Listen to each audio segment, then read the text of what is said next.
Pushpa to the rule box office వద్ద రికార్డులు తిరగరాస్తోంది. 11 రోజుల్లోనే 1409 కోట్ల గ్రాస్ వసూలు చేసి హైయెస్ట్ కలెక్షన్లు రాబట్టిన మూడో భారతీయ చిత్రంగా 2024 టాప్ గ్రాసర్గా నిలిచింది. హిందీలో 560 కోట్లకు పైగా వసూళ్లతో బాహుబలి 2 రికార్డును బ్రేక్ చేసింది. ఈ రేంజ్లో నెంబర్లు పెరగడానికి కారణం నార్త్ ప్రేక్షకులను చెప్పడంలో ఎలాంటి సందేహం లేదు. ఇప్పటికీ కూడా అక్కడ థియేటర్స్ హౌస్ఫుల్ అవుతున్నాయి. ఇప్పటి వరకు అంతా బాగానే ఉంది.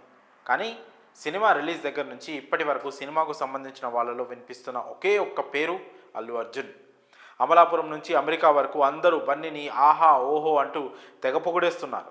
ముఖ్యంగా నార్త్లో బన్నీ మాన్యా మామూలుగా లేదు. సక్సెస్ క్రెడిట్ అంతా కూడా మొత్తం బన్నీకే దక్కుతోంది. తెర మీద హీరో హావభావాలతో అదరగొట్టేశాడు కాబట్టి ఇంత క్రెడిట్ ఇవ్వడంలో తప్పులేదు. మరి తెర వెనక ఉండి ఈ కథనాన్ని నడిపించిన అసలు హీరో సంగతి ఏంటి?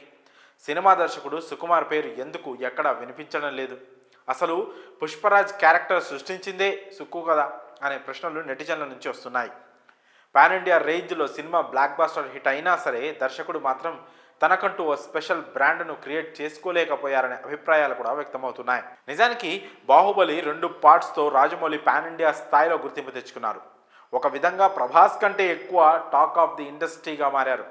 త్రిబుల్ సినిమా విషయంలోనూ అలానే జరిగింది. ఇప్పుడు రాజమౌళి అంటే పేరు కాదు, ఒక బ్రాండ్. దాని మీదనే ఇప్పుడు టికెట్లు తెగే పరిస్థితి ఏర్పడింది. జక్కన్న సినిమా తీస్తున్నాడంటే ఇక తెర మీద ఏ హీరో ఉన్నా అది బ్లాక్ బస్టర్ ఖాయం అనే నమ్మకం కలిగింది.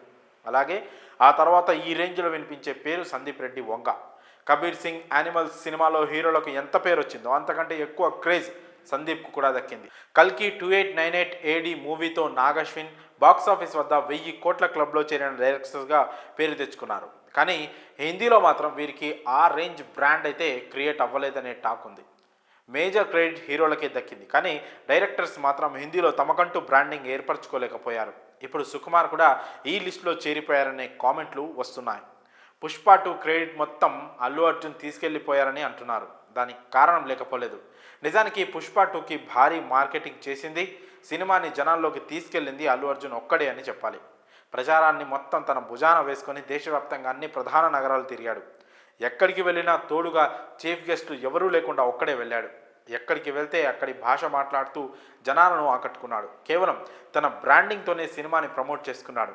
అదే సమయంలో పోస్ట్ ప్రొడక్షన్ పనుల్లో బిజీగా ఉన్న సుకుమార్ నార్త్లో జరిగిన ఒక్క ఈవెంట్కు కూడా అటెండ్ అవ్వలేదు. హిందీలో ఇంటర్వ్యూలు ఇవ్వలేదు. అందుకే ఉత్తరాది జనాలకు డైరెక్ట్ రిజిస్టర్ అవ్వలేదు.